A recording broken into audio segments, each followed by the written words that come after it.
المسيحي يخرج من مدينة الهلاك. الفصل الأول من كتاب سياحة المسيحي للكاتب يوحنا بنيان. بيحكي الكاتب عن رحلة المسيحي من مدينة الهلاك وإزاي بدأت رحلته في البحث عن الخلاص، وبيوصف إنه كان ماشي في برية العالم وبيحاول يستوعب الأحداث اللي حواليه، وأثناء ما هو ماشي لقي مغارة فقرر يدخلها عشان يستريح شوية من التعب اللي فيه. ولما استراح نام وجاله حلم غريب. في الحلم ده بيظهر له راجل غلبان لابس هدوم ممزقة واسمه المبشر، وبيكون ماسك في إيده كتاب. المبشر بيبدأ يقرأ من الكتاب بصوت واضح، وكل ما بيقرأ أكتر المسيح اللي في الحلم كان يبدأ يبكي ويرتعش من الخوف والاضطراب. الحلم كان مليان بالمشاعر والقلق لدرجة إن المسيحي صرخ بقوة وقال: أنا هالك، أعمل إيه علشان أنقذ نفسي؟ وكان في حالة من اليأس مش عارف يتصرف. لما رجع المسيحي من الحلم كان لسه خايف ومرعوب، فقرر يرجع البيت ويحكي لمراته وأولاده عن اللي شافه. قال لهم إنه حاسس بحمل تقيل على كتافه، وإنه هو وأسرته كلهم في خطر كبير. بدأ يسألهم: إحنا هنهلك، نعمل إيه عشان نهرب من مدينة الهلاك؟ لكن رد فعل أهله كان غير متوقع. افتكروا إنه اتجنن أو بيهزر، فحاولوا يهدوه بأي طريقة ويطمنوه. لكن فضل المسيحي متوتر، وقرر يدخل أوضته لوحده يصلي ويطلب الرحمة من ربنا لعله يلاقي طريق للخلاص. وفي يوم من الأيام كان ماشي في الغيطان لوحده وفي قلبه حيرة وقلق كبيرة. بدأ يصرخ بصوت عالي: أعمل إيه عشان أخلص؟ أعمل إيه عشان أخلص؟ وفجأة ظهر له نفس الشخص اللي شافه في الحلم، اللي هو المبشر. المبشر سأله: بتصرخ ليه؟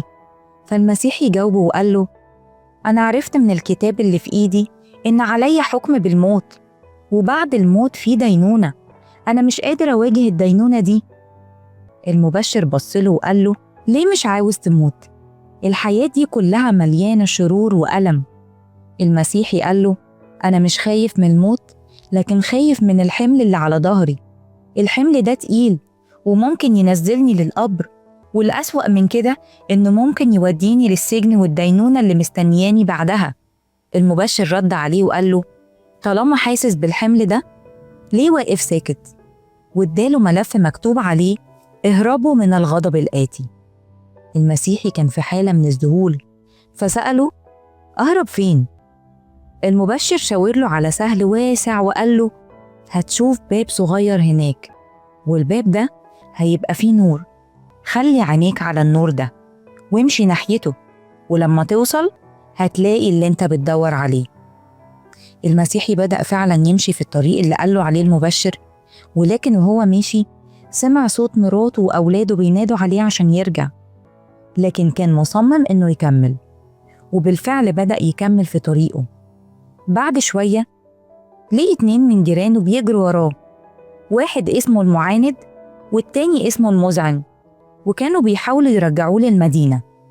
المعاند قال له: إزاي تسيب كل حاجة وراك، أهلك وحبايبك وأفراحك ونسايبك؟ لكن المسيحي رد عليه وقال: الخير اللي قدامنا أعظم بكتير من اللي هنسيبه ورا.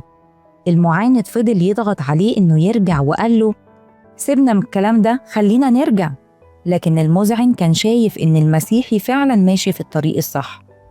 وفي الآخر المعاند رجع، لكن المذعن قرر إنه يكمل مع المسيحي في الرحلة. بيختم الكاتب كلامه في الفصل ده وبيقول إن البداية الصح إننا نسيب كل حاجة بتربطنا بالدنيا دي ورانا، ونبص للهدف اللي قدامنا. الهدف ده هو الطريق للخلاص، واللي بيوصلنا ليه، واللي يوصل له هينعم بحياة أفضل وأبدية مليانة بالسلام. يا ترى إيه اللي حصل للمسيحي والمذعن في الرحلة بعد كده؟ الكتاب مليان بالمغامرات والتفاصيل الشيقة، بنشجعك تقراه وأكيد هتستفاد أكتر. ربنا معاك.